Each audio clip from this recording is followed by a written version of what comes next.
V204, Conta Mineração. The autumn rain drummed steadily against the windows of Miller's Crossing Diner, a weathered establishment that had stood sentinel on Route 9 for nearly 40 years. The neon sign flickered intermittently, casting pink and blue shadows across the wet asphalt where a handful of cars sat scattered like forgotten thoughts. Billy Joel pushed through the glass door, shaking droplets from his leather jacket. The familiar chime of the entrance bell mixed with the soft hum of conversation and the distant clatter of dishes. He hadn't planned to stop here, wasn't even sure how he'd ended up on this stretch of road outside Albany. Sometimes the music called him to drive, to find inspiration in the spaces between destinations. The diner embodied everything he loved about America's forgotten corners. Red vinyl booths worn smooth by decades of dreams and disappointments. A checkerboard floor that had witnessed countless first dates, business deals, and late-night confessions. The air carried the comforting aroma of coffee that had been brewing since dawn, and apple pie that reminded him of his grandmother's kitchen. Behind the counter stood a woman who might have been invisible to most patrons. Sarah Chen moved with quiet efficiency, her graying hair pulled back in a simple ponytail, her uniform pressed despite the long hours that showed in the subtle lines around her eyes. She possessed the kind of grace that comes from finding dignity in honest work, the same grace Billy had observed in his mother when she cleaned houses to keep their family afloat. Billy chose a corner booth and watched the evening crowd. A businessman in an expensive suit snapped his fingers impatiently when Sarah approached his table. "Coffee, black, and make it quick. I've got calls to make." He didn't look up from his phone, treating her presence as an inconvenience rather than acknowledging her humanity. At another table, a group of college students laughed loudly, leaving their mess for Sarah to clean while complaining about the service being too slow. Their entitlement hung in the air like smoke, creating an invisible barrier between themselves and the woman who served them with unwavering politeness.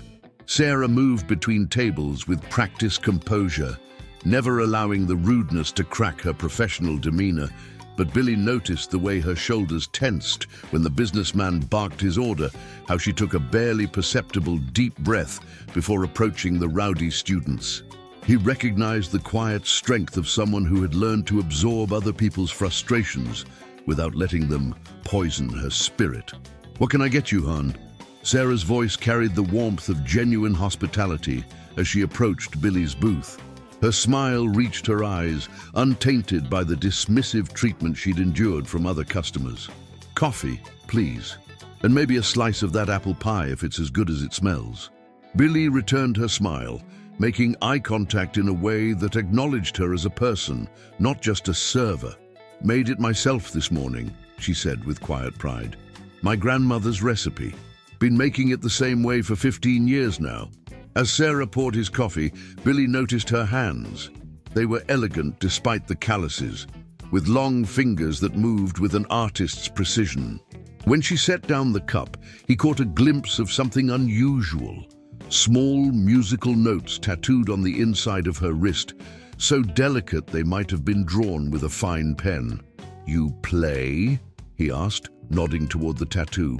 Sarah's cheeks colored slightly. "Oh, that. Just something from a long time ago. Nothing important."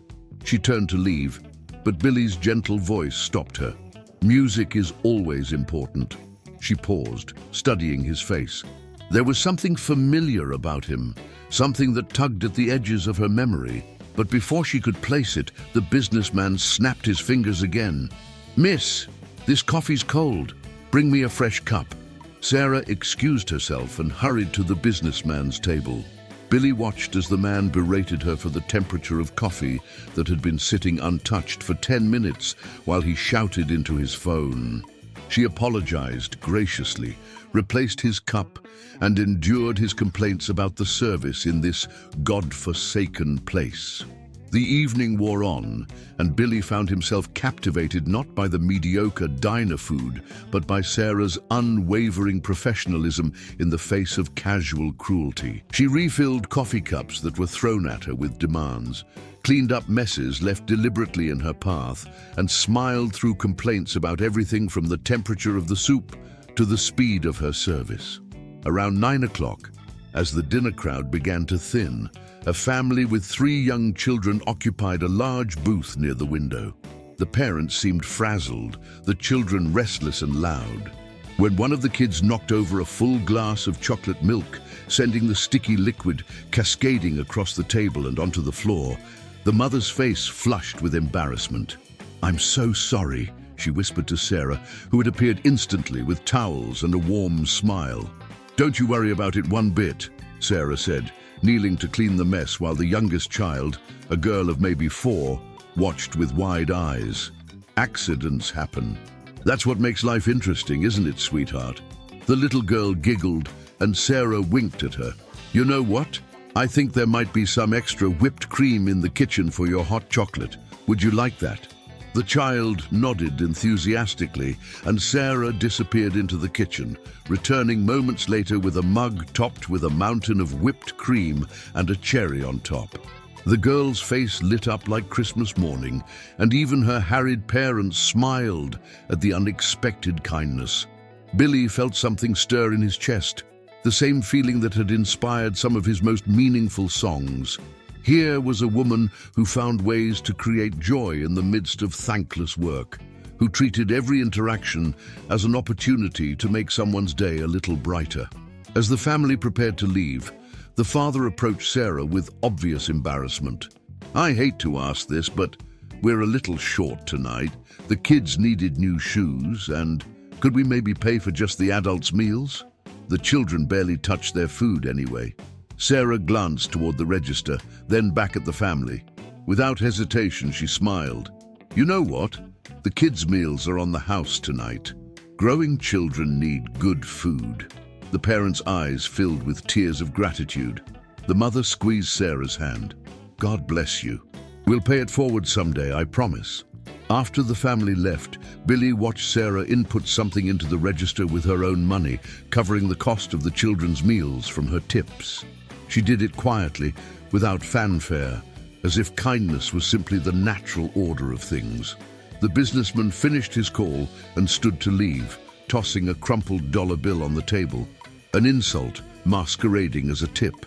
Sarah cleared his mess without comment, adding the single dollar to her small collection of evening tips. By 10 o'clock, only Billy and an elderly man reading a newspaper remained. Sarah began her closing routine, wiping down tables and refilling napkin dispensers. Billy found himself reluctant to leave this sanctuary of quiet dignity, this woman who embodied everything beautiful about the human spirit. "More coffee?" Sarah asked, approaching his booth with the pot. "Please." Billy watched her pour, noting again the graceful movement of her hands. "You mentioned your grandmother's recipe for the pie? Was she a baker?" Sarah's smile took on a nostalgic quality. "She was everything, really. Raised me after my parents died in a car accident when I was 12. Taught me how to cook, how to find music in everyday things. She used to say that every person who walked through our door was carrying some kind of burden, and it was our job to lighten their load, even just a little. Sounds like a wise woman, the wisest." Sarah's voice carried the weight of deep love and deeper loss.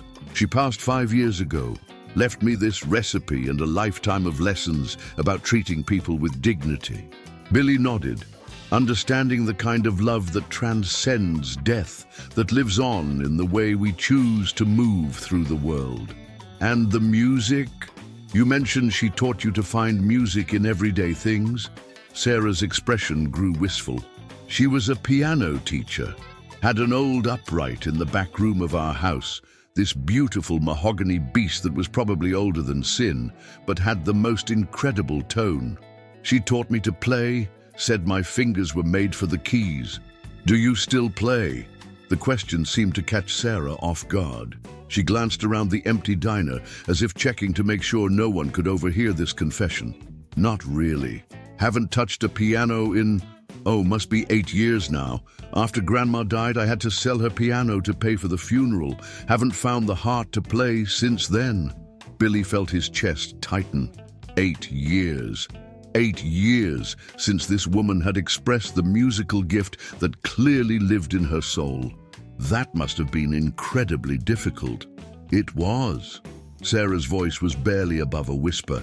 But life doesn't always give us the luxury of keeping the things we love most. Sometimes survival means letting go of dreams. The elderly man finished his coffee and left, nodding politely to Sarah as he paid his check. Now it was just Billy and Sarah in the fluorescent-lit sanctuary of the diner, surrounded by the quiet hum of refrigerators and the distant sound of rain on the roof. "Would you mind if I asked you something?" Billy said as Sarah began counting her tips for the evening. "Sure. Earlier, when you were talking about your grandmother finding music in everyday things, what did she mean by that?" Sarah's hand stilled on the small pile of bills. She looked up at Billy with surprise, as if no one had ever asked her to elaborate on something so close to her heart. She used to say that rhythm was everywhere if you knew how to listen. The sound of the coffee percolating in the morning, that was her metronome. The way the register drawer slid open and closed, that was percussion. Even the conversations of the customers had their own musical patterns, rising and falling like melodies. As she spoke, Sarah's entire demeanor changed. The careful professionalism melted away, replaced by something much more authentic and alive. Her eyes brightened, her hands moved expressively, and Billy could see glimpses of the artist she had once been. "She taught me to hear songs in everything, the way the door chime harmonizes with the hum of the air conditioning, the rhythm of footsteps on the checkerboard floor, even the way people's voices change when they're happy versus when they're stressed. It's all music, if you're paying attention." Billy leaned forward, captivated. "That's beautiful. And incredibly sophisticated, musically speaking." "You think so?" Sarah looked almost surprised by the compliment. "I always wondered if other people could hear it too, or if it was just something Grandma and I shared." "Oh, other people can definitely hear it. Some of us spend our whole careers trying to capture those everyday rhythms and turn them into songs." Something flickered in Sarah's expression. Recognition, perhaps, though she didn't voice it.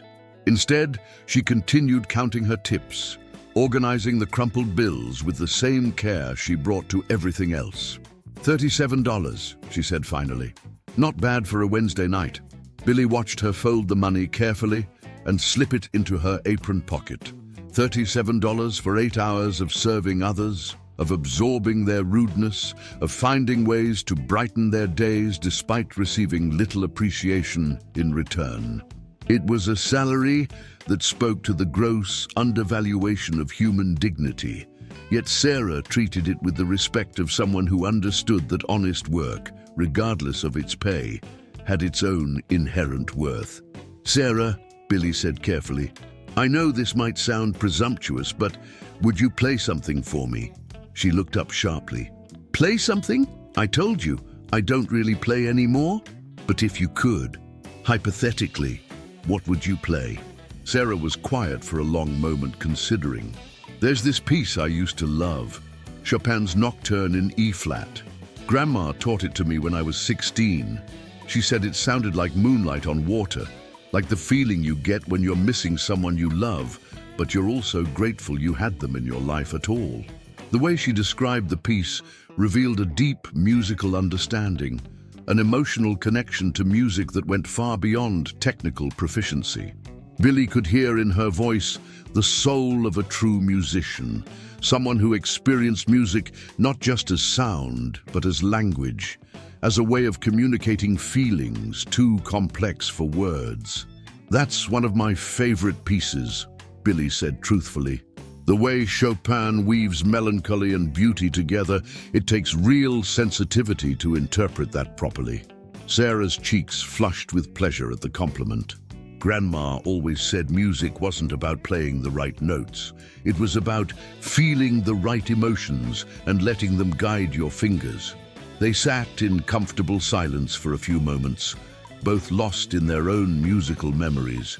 Outside, the rain continued its steady percussion against the windows, creating its own nocturne in the key of solitude. "I should probably start closing up," Sarah said finally, though she made no move to begin the process. "Of course. I don't want to keep you from getting home." "Oh, I'm not in any hurry." Sarah's smile was tinged with loneliness. "Just going back to my apartment above the laundromat. Not exactly a palace, but it's quiet and the rent is cheap." Billy felt another pang of recognition. How many nights had he spent in similar places during his early years when playing piano in dive bars barely covered his rent? The difference was that he'd had the luxury of dreaming, of believing his circumstances were temporary stepping stones to something greater. Sarah seemed to have accepted her limitations as permanent fixtures in her life. "Have you lived there long?" 3 years. Since I moved here from Rochester. Had to leave after..." Sarah paused, her expression darkening slightly. "Well, let's just say sometimes life forces you to start over, whether you're ready or not." Billy sensed there was more to the story, something painful that Sarah wasn't ready to share. He respected her privacy, but he also recognized the universal weight of starting over, of reinventing yourself in a place where no one knows your history. "Starting over takes courage," he said simply. "Or desperation," Sarah replied with a rueful laugh. "Sometimes it's hard to tell the difference." As she began the closing routine in earnest, Billy found himself studying her movements. There was efficiency in everything she did, but also a kind of rhythm. She wiped tables in smooth, circular motions that reminded him of a conductor's baton. She stacked chairs with a precision that spoke to years of practice, each movement economical and graceful. "Sarah," he said suddenly, "would you mind if I told you something?" She paused in her work, looking at him with curiosity. "I think your grandmother was right about finding music in everyday things. Watching you work tonight, there's definitely music in the way you move through this space, like you're performing a song that only you can hear." Sarah's face transformed with surprise and pleasure. "No one's ever said anything like that to me before." "Then people haven't been paying attention." She resumed her cleaning, but Billy noticed a change in her posture, a new awareness of her own movements. It was as if his words had given her permission to acknowledge the artistry in her daily routine, to see beauty in work that others might dismiss as menial. "Can I ask you something?" Sarah said as she wiped down the counter. "Of course. You seem different from most of the customers who come through here, like you actually see people, you know. Most folks look right through service workers like we're invisible. But you've been watching me all evening like I'm..." And she searched for the right words. "Like I'm worth watching." Billy felt his throat tighten with emotion. "You are worth watching. Every person is worth watching if you take the time to really see them. Are you a teacher or something? You talk like someone who thinks about people a lot." "I'm a musician," Billy said simply, "and musicians learn to pay attention to the world around them. We're always listening, always watching for stories and emotions and moments like this." Sarah stopped cleaning and looked at him directly. "A musician? That explains it. What kind of music do you play?" "Piano, mostly. Some singing. I write songs about people like you. People who find ways to create beauty in difficult circumstances. People who choose kindness when the world gives them every reason to be bitter. People like me." Sarah laughed, but not unkindly. "I'm just a waitress in a small-town diner." "I don't think there are any songs to be written about that." "Are you kidding?" Billy leaned forward, his voice gaining intensity. "Do you have any idea how extraordinary you are? I've been sitting here for 3 hours watching you treat every single person who walked through that door with dignity and grace. You covered a family's meal with your own tip money. You made a little girl's night special with whipped cream and kindness. You absorbed rudeness and complaints without letting them change who you are. You found ways to make people smile even when they didn't deserve it." Sarah stared at him, clearly overwhelmed by his words. And that's not even counting the musical gift you're carrying around unused. Sarah, people spend their whole lives searching for the kind of artistic sensitivity you just described. The way you hear rhythm in everyday sounds, the way you understand that music is about emotion, not just technique. That's rare. That's precious. Tears began to form in Sarah's eyes. You don't understand. That was a long time ago. I'm not that person anymore. You're exactly that person. You've just convinced yourself you're not because you don't have access to a piano. But music isn't about instruments, Sarah. Music is about who you are inside, and that hasn't changed. She turned away ostensibly to continue cleaning, but Billy could see her wiping her eyes with her sleeve. "I'm sorry," he said gently. "I didn't mean to upset you." "You didn't upset me," Sarah said, her voice thick with emotion. "It's just, no one's talked to me about music in so long. Sometimes I forget that part of me ever existed. That part of you is still very much alive. I can see it in everything you do." Sarah finished her cleaning routine in contemplative silence, while Billy sat quietly, giving her space to process their conversation. When she finally turned off most of the lights, leaving only the soft glow from the counter area, the diner took on an entirely different character. It became intimate, almost sacred, like a small chapel dedicated to human connection. "I should ask you to leave now," Sarah said, but her tone suggested she was in no hurry to do so. "I understand. I've kept you long enough." "Actually," Sarah said suddenly, "would you like to see something?" Without waiting for an answer, she disappeared into a back room. Billy heard the sound of boxes being moved, papers rustling.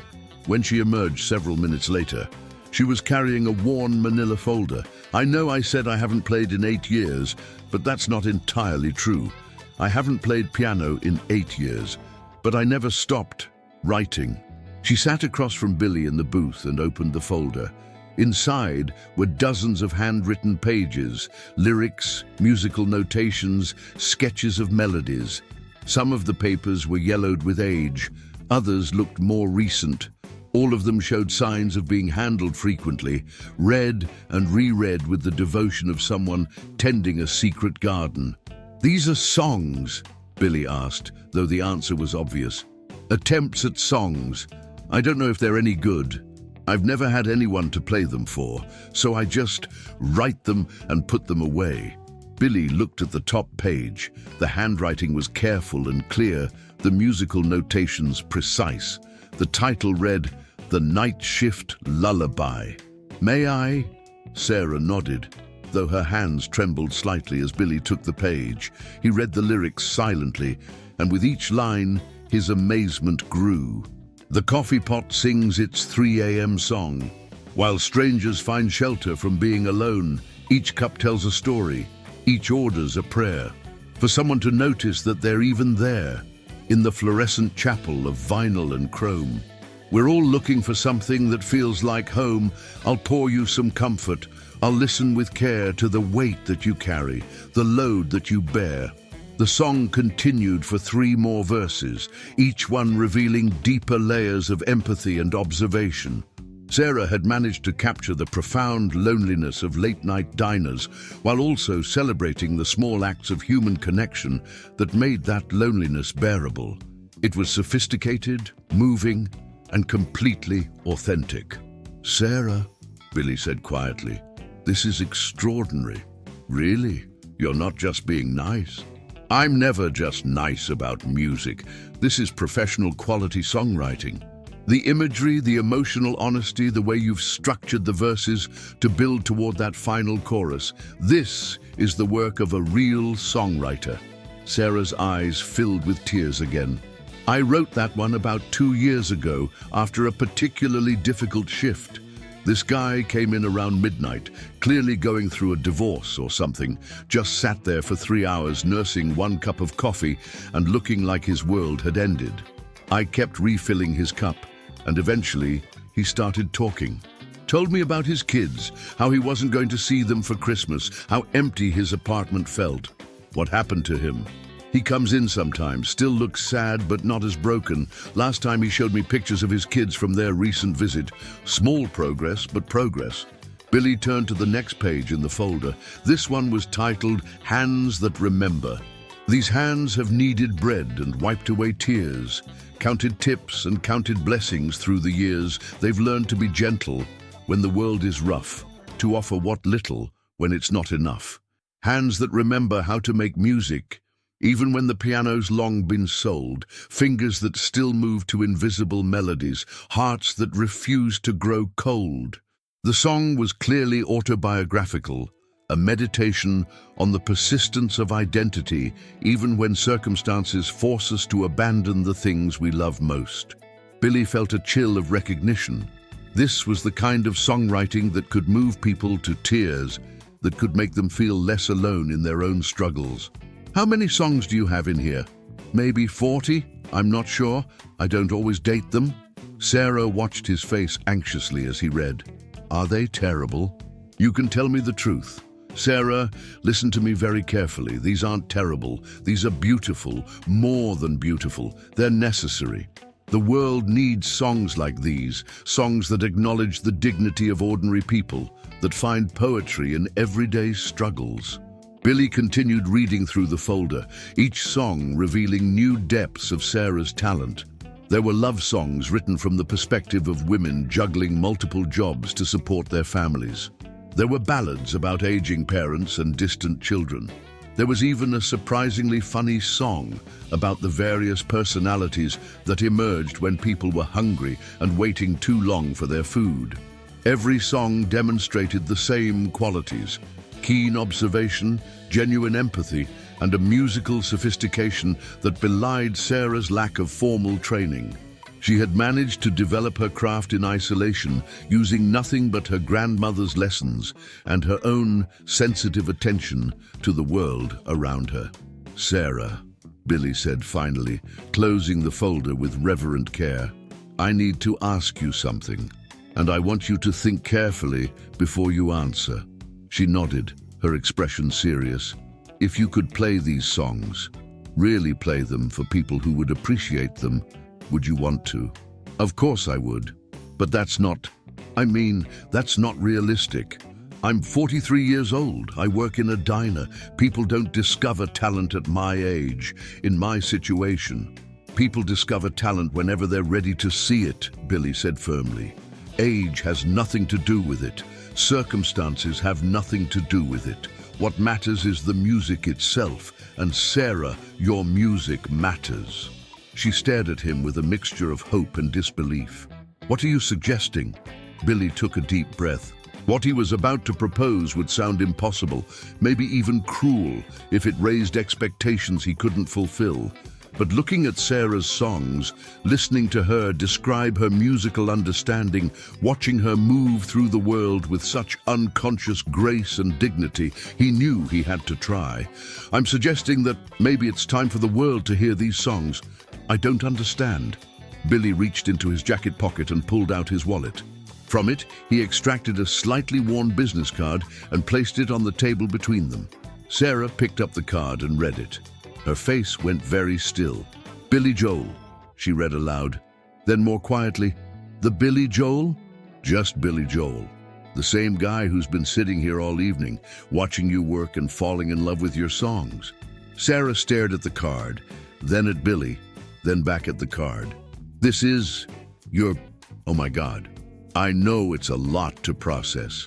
But Sarah, I want you to know that everything I've said tonight is true. Your songs are extraordinary. Your musical instincts are spot on. And if you're willing, I'd like to help you share them with the world. Sarah's hands were shaking now. I can't. This isn't real. Things like this don't happen to people like me. Things like this happen to people exactly like you. People with talent, with stories to tell, with something real to say about the human experience. Billy leaned forward, his voice gentle but urgent. Sarah, I've been making music for more than 40 years. I've worked with some of the most talented people in the industry. And I'm telling you, as someone who knows, that your songs belong in the world. They deserve to be heard. Tears were streaming down Sarah's face now. But I don't even have a piano anymore. I wouldn't know how to begin.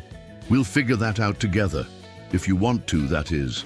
I don't want to pressure you into anything you're not ready for. But if you're willing to take a chance on yourself, on your music, then I'd be honored to help you take that chance. Sarah wiped her eyes with a napkin, trying to compose herself. Why? Why would you do this for a complete stranger? Because your songs remind me why I fell in love with music in the first place. Because watching you tonight reminded me that the most beautiful art comes from people who understand what it means to struggle, to keep going when things are difficult, to find ways to care for others, even when you're barely surviving yourself. Billy paused, gathering his thoughts. And because 30 years ago, someone took a chance on a kid from Long Island who was playing piano in bars for $20 a night. Someone believed his songs mattered before anyone else did. Maybe this is my turn to pass that gift along. Sarah sat in stunned silence for several minutes, periodically glancing at the business card as if to confirm it was real. What would it involve? She asked finally. Well, first we'd need to get you back to a piano. I have a studio space about an hour from here where we could work on arrangements for some of these songs. We'd start small, maybe record a few of them, see how they feel when they're fully realized. Then if you're comfortable with it, we might think about getting them heard by some people in the industry. People in the industry, Sarah repeated, as if the words were in a foreign language. Producers, other musicians, maybe some folks at record labels, but only if that's what you want. The most important thing is that these songs get the arrangements they deserve, that they get to be heard the way they were meant to be heard. Sarah opened the folder again and stared at her handwritten pages. I used to dream about this, she said quietly. When I was younger, when Grandma was still alive, I used to imagine what it would be like to hear one of my songs on the radio. Just once. I thought that would be the most incredible thing in the world. It might still happen, but what if I'm not good enough? What if my songs only seem good because no one's ever heard them? What if I get in front of a microphone and freeze up? Billy smiled. Sarah, you've been performing all your life. Every night in this diner, you've been reading your audience, adjusting your approach based on what they need, finding ways to connect with people who are complete strangers. That's what performing is. It's about connection, about sharing something real with other human beings. You already know how to do that. This is different. It's different, but not as different as you think. The core skill, the ability to touch people's hearts, that's the same whether you're refilling their coffee or singing them a song. Sarah closed the folder and held it against her chest. Can I think about it? This is all so sudden and Of course, take all the time you need, but Sarah, don't let fear make this decision for you. I've seen too many talented people talk themselves out of opportunities because they convinced themselves they weren't worthy. You are worthy. Your songs are worthy. Billy reached into his wallet again and pulled out a $20 bill, placing it on the table. For the coffee and pie, and for the conversation. That was worth far more than $20, but it's what I've got with me tonight. Sarah stared at the money. After the single dollar tip from the businessman and the modest tips from other customers, Billy's 20 seemed almost extravagant. You don't have to, she began. I know I don't have to. I want to. Billy stood up and put on his jacket. My phone number's on the card. Call me when you've had time to think things over. If you decide you want to explore this, we'll take it one step at a time. If you decide it's not for you, I'll understand that too. He headed toward the door, then paused. But Sarah, whatever you decide, don't stop writing songs. The world needs your voice, whether it's in a recording studio or right here in this diner. Don't let anyone, including yourself, convince you otherwise. The door chimed as Billy stepped out into the rain. Through the window, Sarah watched him walk to his car. This impossible man who had appeared in her ordinary evening like something from a fairy tale. She sat alone in the empty diner, surrounded by the familiar sounds of humming refrigerators and the distant rumble of late-night traffic. But for the first time in 8 years, she also heard something else, the faint melody of possibilities playing softly in the background of her thoughts. Sarah picked up Billy's business card and read it again. Then she opened her folder of songs and began to read through them with new eyes, not as secret poems hidden away from the world, but as potential bridges between her heart and the hearts of people she'd never met.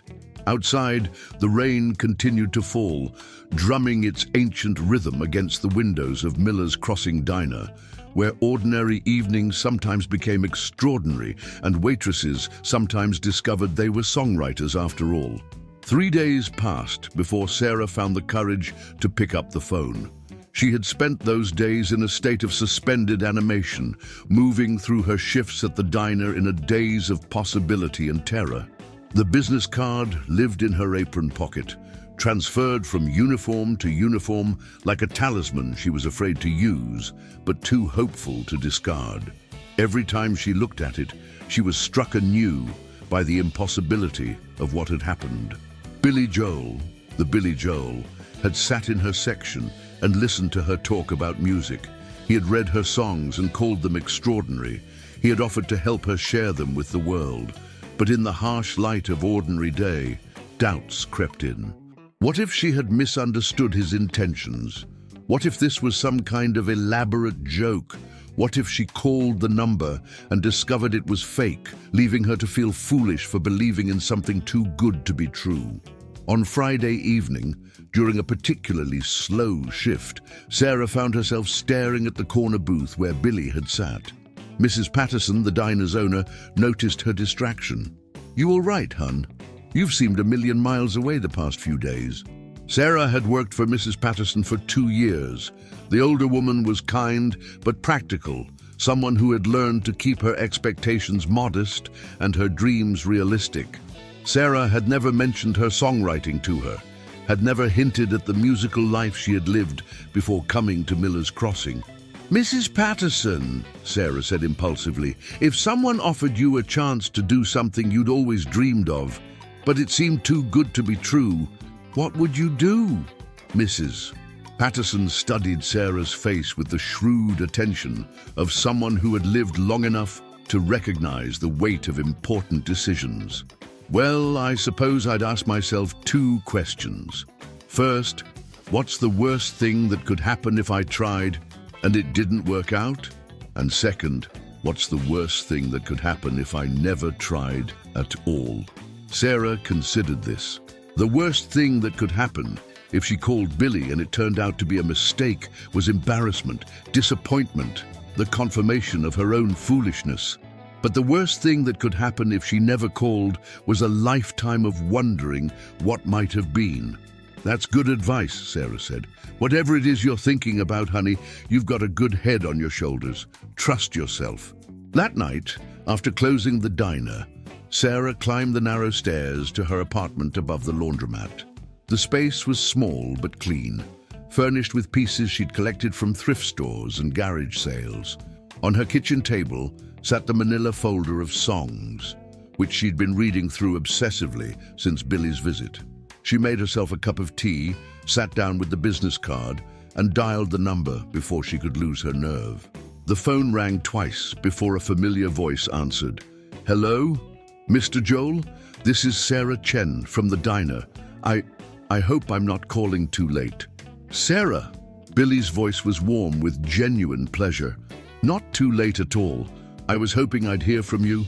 I've been thinking about what you said, about my songs. And?" Sarah took a deep breath. "And I'd like to try, if the offer is still open." "The offer is absolutely still open. Sarah, I'm so glad you called." "I'm terrified," she admitted. "I have no idea what I'm doing." "That's perfectly normal. Being terrified means you understand how important this is. When can you come to the studio?" When would be good for you? I work Tuesday through Saturday, but I could probably arrange to get someone to cover a shift." "How about this Sunday? That gives you a couple days to prepare mentally, and it won't interfere with your work schedule." Sarah's heart pounded. Sunday was only 3 days away. 3 days until she would step into a professional recording studio for the first time in her life. "Okay," "Okay," Sarah said, her voice barely above a whisper. "Sunday works." Billy gave her directions to his studio in Oyster Bay, about an hour-and-a-half drive from Miller's Crossing. As Sarah wrote down the address, her hand trembled slightly. This was really happening. In 3 days, she would be sitting at a piano again, playing her songs for someone who understood music in ways she could barely imagine. "Sarah," Billy said before they hung up, "bring that folder of songs with you. And don't overthink this. The hardest part is showing up. Everything else we'll figure out together." After she hung up, Sarah sat in her quiet apartment, staring at the phone as if it might ring again and reveal this had all been an elaborate dream. But the piece of paper with Billy's address was real, written in her own careful handwriting. Sunday was real. The possibility that her songs might finally be heard was real. She opened the folder and began selecting which songs to bring. Some felt too personal, too raw to share even with someone as understanding as Billy had proven to be. Others seemed too simple, too unpolished for a professional studio. Finally, she settled on 5 songs that represented different aspects of her writing. The Night Shift Lullaby, Hands That Remember, a love song called Coffee Cup Promises, an observational piece called The Stories We Carry, and a newer song she'd written just the week before, inspired by a regular customer who always left generous tips despite clearly struggling financially himself. Saturday night at the diner felt surreal. Sarah moved through her usual routine of taking orders and refilling coffee cups, but part of her mind was already sitting at a piano, her fingers finding the keys to songs she'd only ever heard in her imagination. During a quiet moment, she found herself studying the customers with new eyes. The elderly man in the corner booth who came in every Saturday night and ordered the same meal: meatloaf, mashed potatoes, green beans. The young couple sharing a piece of chocolate cake, their conversation punctuated by shy smiles and tentative touches. The truck driver reading a paperback novel while he ate his burger, occasionally chuckling at something on the page. All of these people had stories. All of them carried hopes and disappointments, dreams and fears. For 2 years, Sarah had been serving them food and coffee, but she'd also been collecting their humanity, storing it away in songs they would never know existed. Tomorrow, that might change. Tomorrow, her observations might become more than private thoughts scribbled on napkins during slow shifts. They might become music that could touch other people, make them feel less alone, help them see the beauty in their own ordinary lives. Sunday morning dawned clear and cold. Sarah had barely slept, her mind cycling through fragments of melodies and half-remembered chord progressions. She'd tried to practice the night before, using the small keyboard she'd bought at a pawn shop 3 years earlier. It had cost her $40 she could barely spare, but she told herself she needed it to remember how her fingers moved across keys, to keep some connection to the musical part of herself. The keyboard had only 37 keys and a tinny sound that bore no resemblance to the rich tones of her grandmother's piano, but it had served its purpose. Late at night, when the laundromat downstairs was quiet and her neighbors were asleep, Sarah would plug in headphones and play through old songs, her fingers slowly remembering patterns they'd learned decades earlier. Now, driving toward Oyster Bay with her folder of songs on the passenger seat, Sarah felt like she was traveling not just through Long Island, but through time itself, back to a version of herself she'd thought was lost forever. Billy's studio was housed in a converted barn on a quiet road lined with old oak trees. From the outside, it looked more like a country retreat than a professional recording facility, but as Sarah parked her car and approached the entrance, she could see the subtle signs of serious business, heavy soundproofing around the windows, multiple electrical lines feeding into the building, the kind of security system that protected expensive equipment. Billy met her at the door, dressed casually in jeans and a sweater, his demeanor warm and welcoming. If he was nervous about this experiment, he hid it well. "Sarah, I'm so glad you came. How was the drive?" "Fine, beautiful actually. I don't get out of Miller's Crossing very often, so it was nice to see some different scenery." Well, come on in. Let me show you around. The interior of the studio took Sarah's breath away. The main room housed a magnificent Steinway grand piano, its ebony surface reflecting the soft lighting that had been carefully positioned to eliminate harsh shadows. The walls were lined with acoustic panels, but they'd been arranged artistically, creating a space that felt both professional and intimate. Adjacent to the main room was a control booth filled with equipment Sarah couldn't begin to identify. Banks of switches and sliders and glowing displays that looked like something from a spacecraft. But it was the piano that drew her attention, the piano that made her heart race with a mixture of longing and terror. "It's beautiful," she whispered. "It should be. I've been playing it for 15 years. Would you like to try it?" Sarah approached the piano like someone approaching a shrine. She ran her fingers along the edge of the fallboard, feeling the smooth wood, the substantial weight that spoke of quality and craftsmanship. When Billy lifted the lid, revealing the keys, Sarah felt tears spring to her eyes unexpectedly. "I haven't played a real piano in 8 years," she said. "Then you're overdue." Sarah sat on the bench and placed her hands on the keys without pressing down. They felt cool and smooth under her fingertips, perfectly weighted, responsive to the slightest pressure. She pressed middle C, and the note that emerged was so pure, so rich with harmonics and sustain, that she gasped. "Oh," she breathed. "Oh, it's gorgeous." "Play something," Billy encouraged. "Anything at all." Sarah's hands found their way into the opening measures of Chopin's Nocturne in E-flat, the piece she'd mentioned to Billy at the diner. Her fingers were stiff at first, uncertain after so many years away from a real piano, but gradually they began to remember. The melody emerged tentatively, then with growing confidence, filling the studio with music that seemed to make the very air more beautiful. As she played, Sarah felt years of suppressed emotion flowing through her fingers.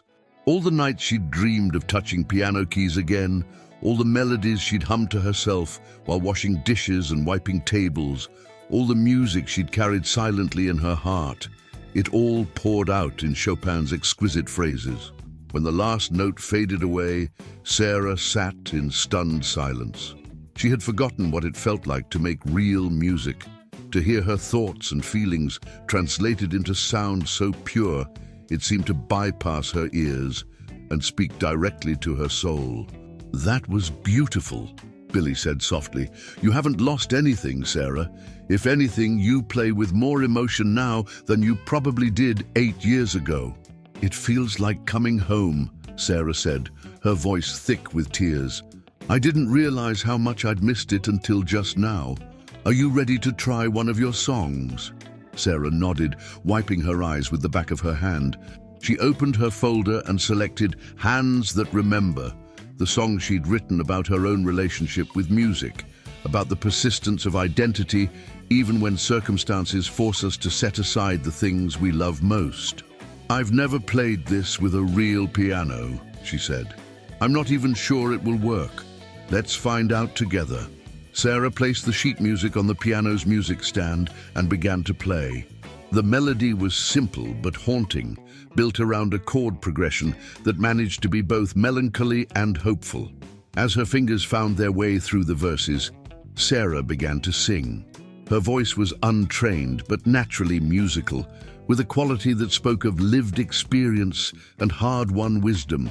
The lyrics took on new meaning when coupled with the rich tones of the Steinway, transforming from words on a page into a complete artistic statement. These hands have kneaded bread and wiped away tears, counted tips and counted blessings through the years. They've learned to be gentle when the world is rough, to offer what little when it's not enough. Hands that remember how to make music, even when the piano's long been sold. Fingers that still move to invisible melodies, hearts that refuse to grow cold. When she finished, the studio was completely quiet, except for the faint hum of equipment and the distant sound of wind in the oak trees outside. Billy sat motionless, his expression unreadable. "Well?" Sarah asked nervously. "Was it terrible?" "Sarah?" Billy said slowly. That was one of the most moving performances I've heard in years. The way your voice carries the emotion of those lyrics, the way the melody supports the story you're telling, it's extraordinary. Sarah felt a wave of relief, so intense, it was almost dizzying. Really? You're not just being kind? I told you at the diner, what you just played is a complete song about music, professionally crafted and emotionally authentic. It could be on the radio tomorrow, and people would connect with it immediately. On the radio, Sarah repeated, still unable to fully grasp the possibility. Let's try another one, Billy suggested. How about the Night Shift Lullaby? For the next 2 hours, Sarah worked through her selected songs with Billy's guidance. Each one revealed new layers when played on a real piano, when sung with the confidence that comes from being truly heard and appreciated. Billy offered gentle suggestions about arrangements, about ways to enhance the natural strengths of each composition. But mostly he just listened with the attention of someone who recognized genuine artistry when he heard it. As the afternoon wore on, Sarah began to relax into the process. The terror that had dominated her thoughts for days gradually gave way to something she hadn't felt in 8 years. The pure joy of making music with someone who understood its importance, who shared her reverence for the mysterious alchemy that transforms thoughts and feelings into sound. Sarah, Billy said as she finished playing Coffee Cup Promises, I want to record a couple of these. Not for any commercial purpose right now, just so you can hear how they sound when they're properly captured. Would you be okay with that? Sarah's heart began to race again. Record them? Like, actually record them? Very simple setup. Just you and the piano, exactly like you've been playing them. Nothing fancy, nothing that would commit you to anything you're not ready for. Just preservation. So these songs exist somewhere besides in your folder. The idea of her songs being permanently captured, of existing as something more substantial than handwritten lyrics and melodies that lived only in her memory, was both thrilling and terrifying. Okay, she said finally, let's do it. Billy set up microphones with the casual efficiency of someone who had done this thousands of times. He positioned one to capture Sarah's voice and another to record the piano, adjusting levels and checking sound quality, while Sarah tried to calm her nerves. Remember, he said as he prepared to start recording, this is just for us right now. No one else will hear these unless you decide you want them to. The only pressure here is the pressure you put on yourself. Sarah nodded, took a deep breath, and began to play the Night Shift Lullaby. Recording the song was different from simply playing it. Knowing that every note, every breath, every subtle inflection was being captured made Sarah hyper-aware of her performance. But as she settled into the familiar melody, she found herself forgetting about the microphones and losing herself in the story she was telling. The song had been born from a specific moment. That night, 2 years earlier, when the divorced man had sat in her section, drowning his sorrows in endless cups of coffee. But as Sarah sang it now, she realized it was about more than one person's pain. It was about the universal human need for comfort, for connection, for someone to witness our struggles and offer whatever small kindness they could provide. When she finished, Billy played back the recording through the studio monitors. Hearing her own voice and piano playing fill the room with professional clarity was a revelation. The song sounded complete, polished, ready to be shared with the world. My God, Sarah whispered, is that really me? That's really you. And Sarah, it's beautiful. It's radio-ready beautiful. They recorded 2 more songs, Hands That Remember and The Stories We Carry, a meditation on the hidden narratives that every person carries within them. Each recording session brought new confidence, new understanding of her own capabilities. By the time they finished, Sarah felt like she had rediscovered a fundamental part of herself that had been sleeping for 8 years. As they listened to the final playback, Billy turned to Sarah with an expression of barely contained excitement.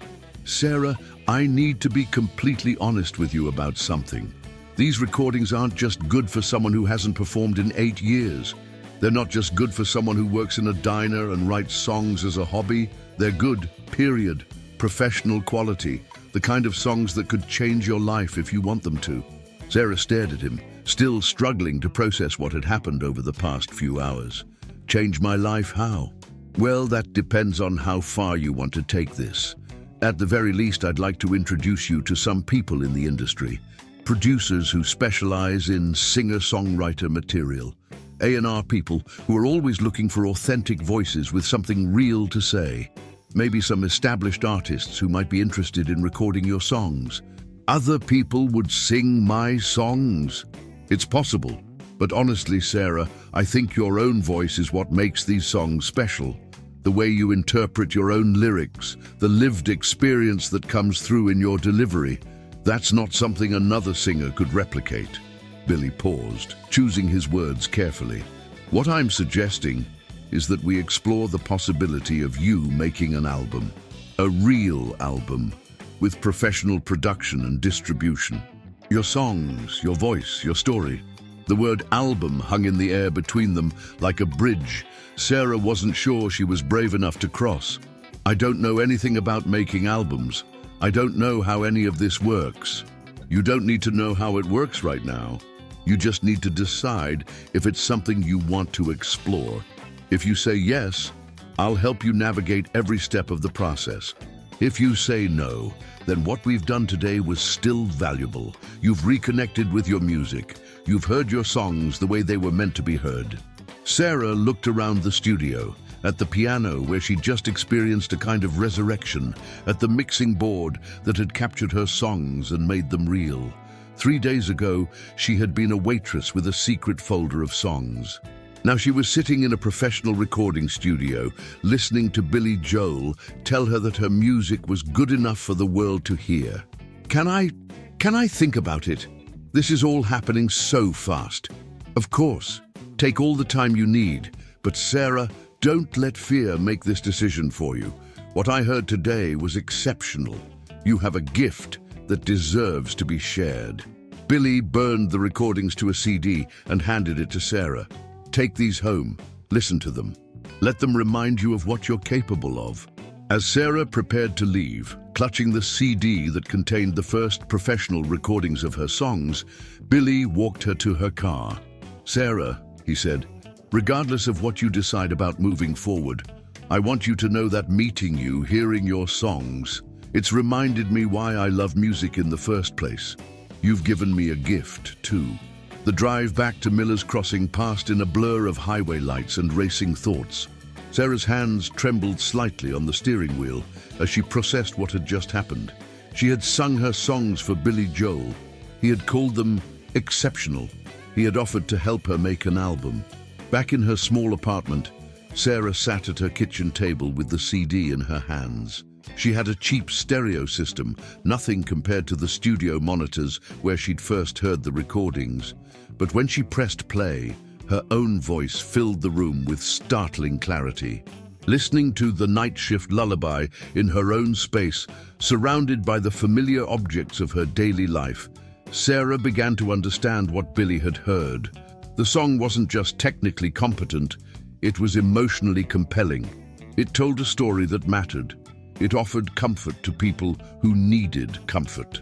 As Hands That Remember began to play, Sarah found herself crying, not from sadness, but from a kind of overwhelming gratitude.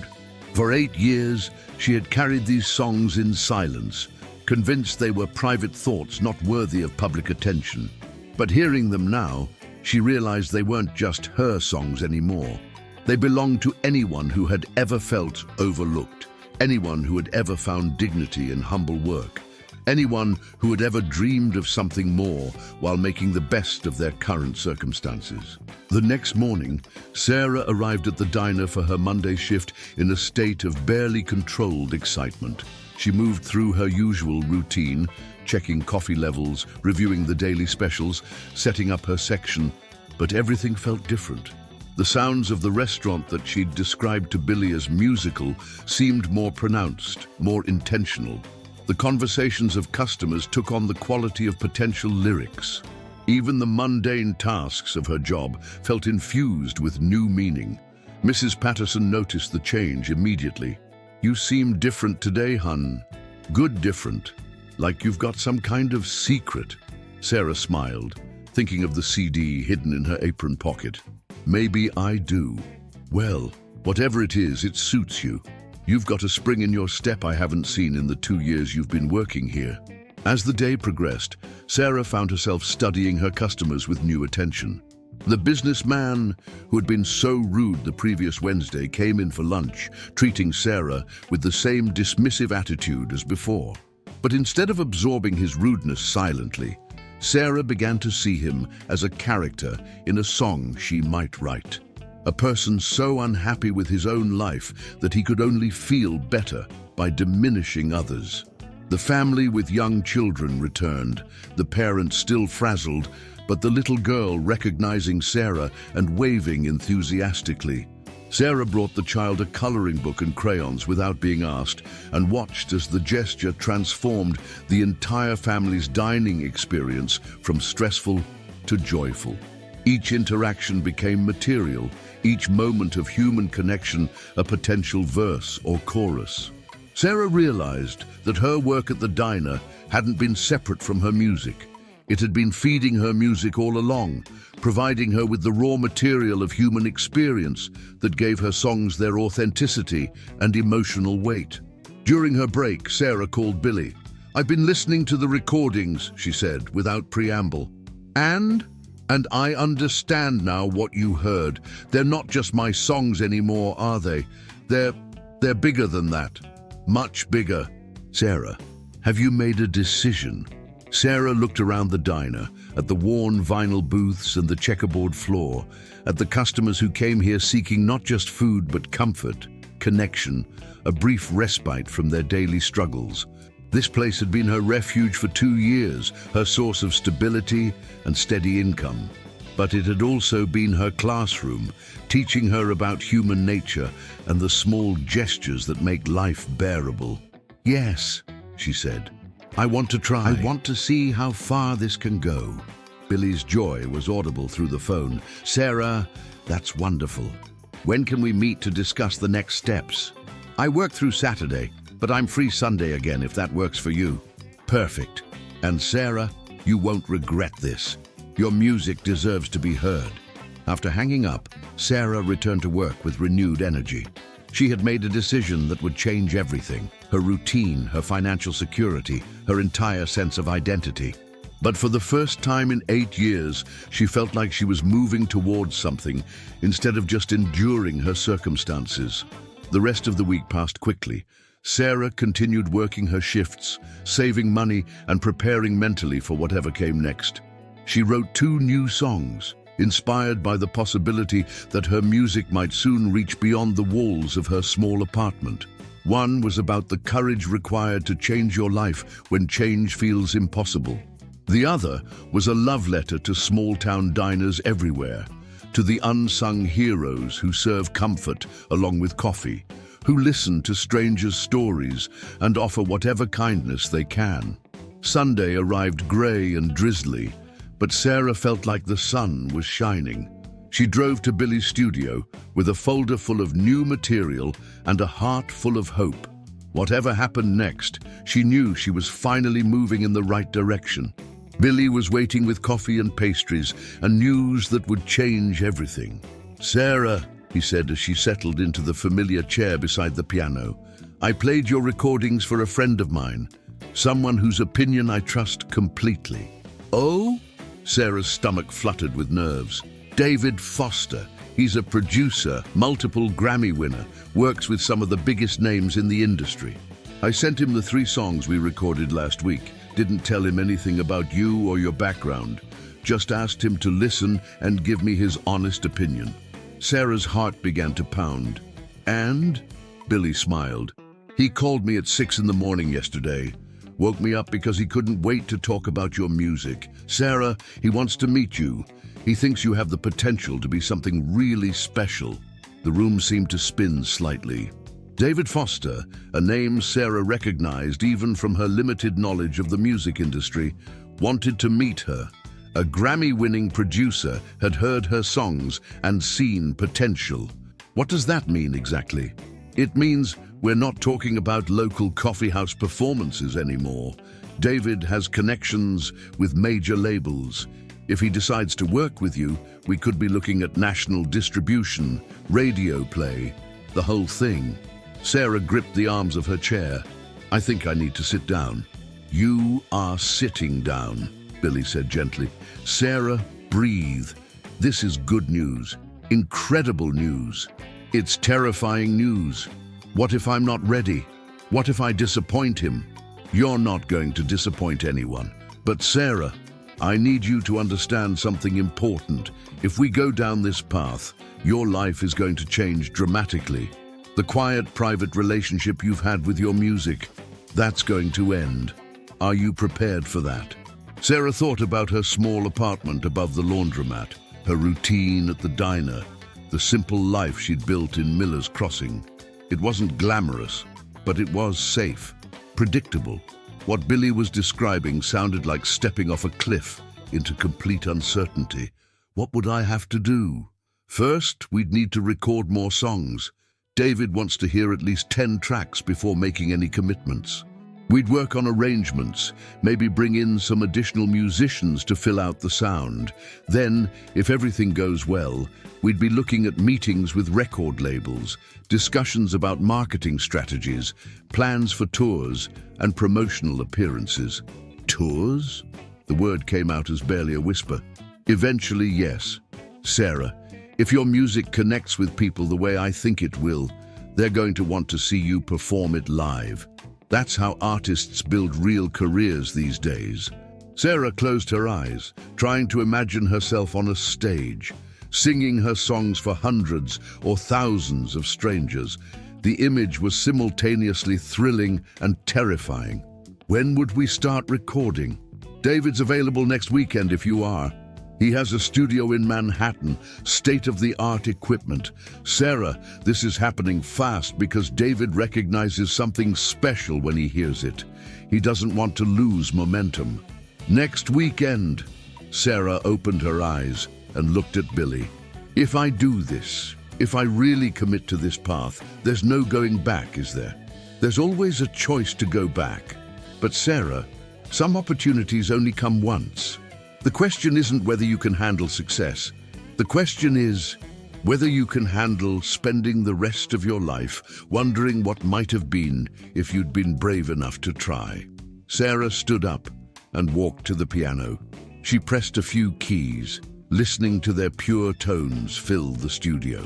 8 years ago, she had sold her grandmother's piano to pay for funeral expenses, convinced she was closing the door on the musical part of her life forever. Now she was being offered a chance not just to play piano again, but to share her music with the world. I'll need to give Mrs. Patterson notice at the diner. Billy's face broke into a wide grin. Does that mean you're saying yes? I'm saying yes to the next step, to recording more songs, to meeting David Foster, to seeing how far this can go. Sarah turned away from the piano to face Billy directly. I'm saying yes to being brave enough to find out what might happen if I stop hiding my music and start sharing it instead. Sarah, you've just made the best decision of your life. I hope so. I really hope so.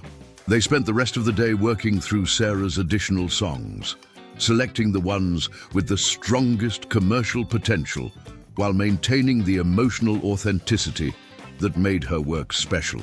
By the time Sarah left the studio that evening, they had a plan. She would give her notice at the diner on Monday, spend the week preparing mentally and financially for the transition, and meet David Foster the following Saturday to begin recording what might become her debut album. The drive back to Miller's Crossing felt like traveling between two different worlds. Sarah was still the waitress who lived above the laundromat, still the woman who had rebuilt her life from nothing after whatever had driven her from Rochester. But she was also now someone else, a recording artist, a songwriter whose work had impressed a Grammy-winning producer, a woman brave enough to bet everything on her own talent. As she pulled into the parking space behind the diner, Sarah noticed that the neon sign was flickering more than usual, casting irregular patterns of pink and blue light across the rain-slicked asphalt. In a few weeks, she might never see this view again. The thought filled her with equal parts sadness and excitement. Her apartment felt smaller than usual that night, as if her expanding possibilities were too large to be contained within its familiar walls. Sarah made herself a cup of tea and sat at her kitchen table with her folder of songs, trying to select which ones to bring to David Foster. Each song represented a different moment in her journey, a different aspect of her experience. Some were deeply personal, born from her own struggles and losses. Others were observational, inspired by the customers she'd served and the stories she'd witnessed. A few were purely aspirational, imagining futures she'd barely dared to dream about. As she read through the lyrics she'd written over the past few years, Sarah began to see the outline of a larger narrative. These weren't just individual songs. They were chapters in the story of a woman who had lost everything, rebuilt herself through honest work and quiet dignity, and finally found the courage to reclaim her dreams. It was a story that might resonate with anyone who had ever felt invisible, anyone who had ever wondered if their dreams were worth pursuing. Monday morning arrived with unusual clarity, as if the universe had decided to provide perfect weather for Sarah's leap of faith. She dressed carefully for work, knowing it might be one of her last shifts at the diner. The routine that had defined her life for 2 years, brewing coffee, checking supplies, reviewing specials, felt both familiar and strange, like saying goodbye to an old friend. When Mrs. Patterson arrived at 9 to review the weekend receipts, Sarah asked for a private conversation. "I need to give you my notice," Sarah said, her voice steady despite her racing heart. Mrs. Patterson looked up sharply. "Your notice? Sarah, you're one of my best workers. Did someone offer you more money because we can talk about a raise?" "It's not about money. I've been offered an opportunity to pursue something I've always dreamed of, something that might change my life." "What kind of opportunity?" Sarah took a deep breath. "Music. I write songs, and someone in the industry thinks they might be good enough to record professionally." Mrs. Patterson's expression shifted from concern to surprise to something that might have been pride. "Music? Sarah, I had no idea you were musical. I've been writing songs since I was a teenager. I never thought anything would come of it. But last week I met someone who thinks my songs might connect with people. He's arranged for me to work with a producer in New York." "A producer in New York," Mrs. Patterson repeated. "Sarah, that sounds incredible and terrifying." "It's both. I'm scared out of my mind, but I'm also more excited than I've been in years." Mrs. Patterson studied Sarah's face, seeing something new in her expression, a light that hadn't been there during the 2 years they'd worked together. "How much notice are you giving me?" 2 weeks, if that's acceptable." "I know it's short notice, and I'm sorry for any inconvenience." 2 weeks is fine, hun. And Sarah, I'm happy for you. Really happy. You've always seemed like someone with more to offer than what this place could give you. The news of Sarah's departure spread quickly among the diner's regular customers. Many of them expressed genuine sadness at losing her, having come to depend on her consistent kindness and attentive service. The divorced man, who had inspired the night shift lullaby, shook her hand and wished her luck. The family with young children promised to remember her to their daughter, who had asked specifically about the nice lady who brings extra whipped cream.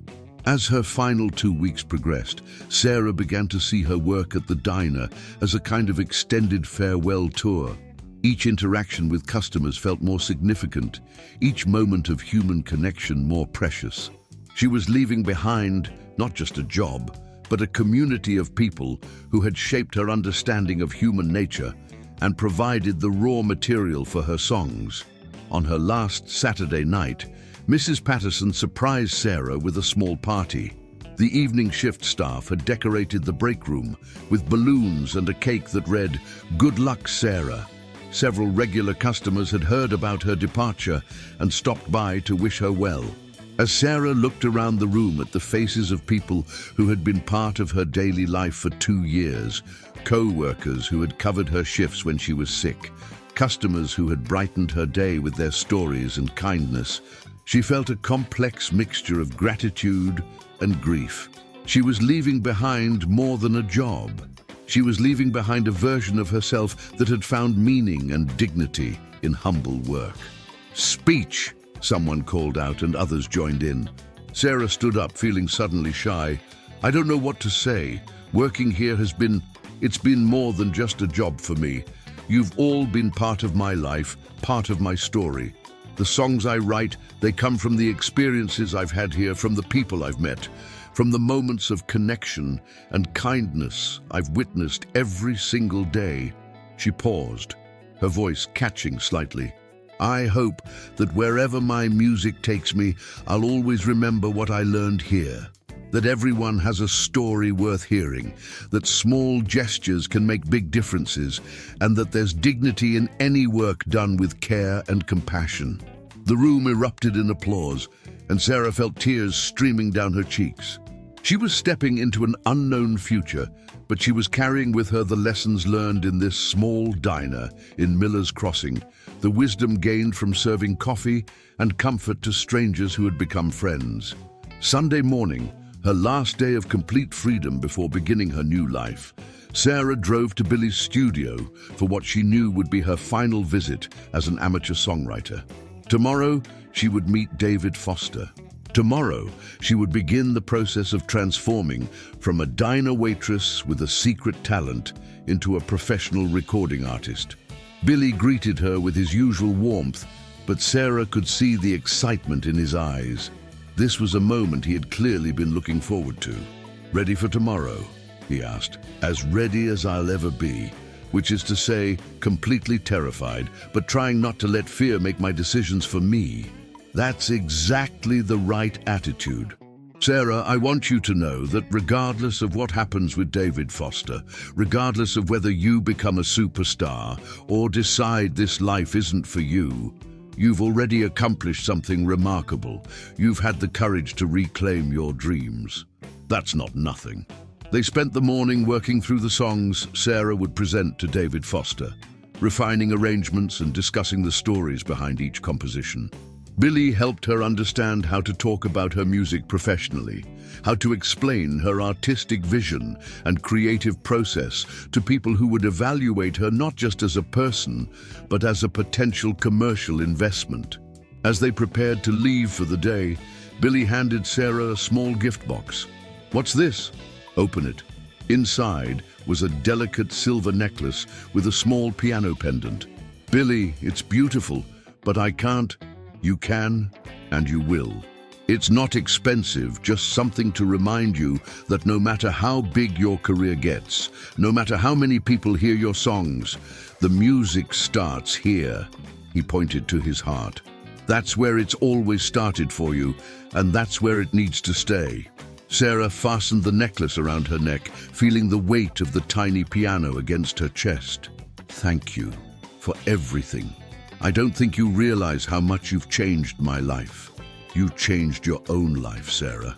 I just helped you see what was already there." That evening, Sarah packed a small bag for her trip to New York City. She had never been to Manhattan, had barely traveled anywhere beyond the small radius of her daily life.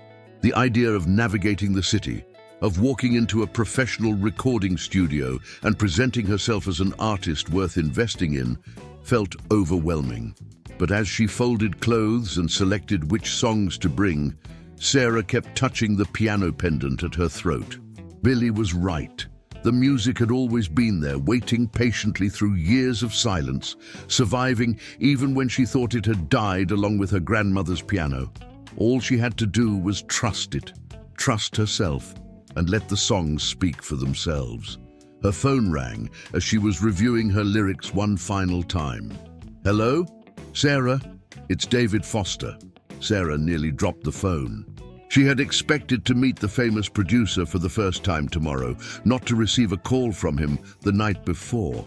"Mr. Foster, hello. I wasn't expecting. I hope you don't mind me calling. Billy gave me your number. I wanted to speak with you before our session tomorrow. Of course. Is everything all right? Everything is more than all right. Sarah, I've been in this business for 30 years. I've worked with everyone from Celine Dion to Josh Groban to Michael Bublé. And I want you to know that your songs, those 3 tracks Billy played for me, they stopped me in my tracks. Sarah sank into a chair, her legs suddenly unsteady. There's something about your voice, about the stories you tell, that feels completely authentic in a way that's rare in today's music industry. I don't know if Billy told you this, but I listened to those songs 5 times in a row the first night he sent them to me. He mentioned that you called him early in the morning. David laughed. I couldn't sleep. I kept thinking about the lyrics to The Night Shift Lullaby, about the way your